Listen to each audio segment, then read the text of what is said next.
more than that. And I feel batting unit apart from Janit should. Tanvir ইসলামের বল চোখেই দেখলাম না, এই পিচে ওর বল খেলা খুবই কঠিন।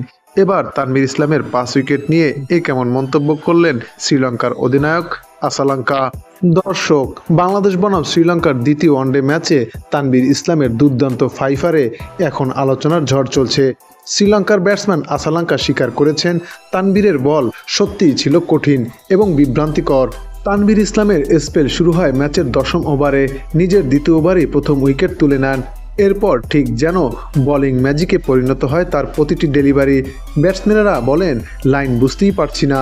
তাই তো ম্যাচ হেরে ম্যাচ শেষে সাংবাদিকের সম্মেলনে আসালাঙ্কা বলেন, তানভীরের বল খেলা খুবই কঠিন ছিল। তার বলে ফ্লাইট, টার্ন এবং ভ্যারিয়েশন আমাদের বিভ্রান্ত করেছে। এমন প্রশংসা কিন্তু খুব কম স্পিনারই পান। প্রতিপক্ষ দলের তারকা ব্যাটসম্যানের কাছ থেকে তানভীর ইসলাম যে শুধু উইকেট নিয়েছেন তা নয়, রানও চেক করেছেন অসাধারণভাবে। 10 ওভার বল করে 39 রান খরচায় 5 উইকেট তুলে নিয়েছেন।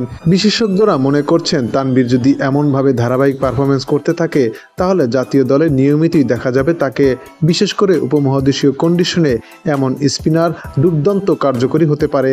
তানভীর ইসলামের এই স্পেল বাংলাদেশ ক্রিকেট ইতিহাসে স্মরণীয় হয়ে থাকবে। সারিত আসালাঙ্কার মতো ব্যাটসম্যান যদি বলেন বল খেলা অসম্ভব, তাহলে বুঝে নিতে হবে তানভীরের দিনে কেউই নিরাপদ ছিল না।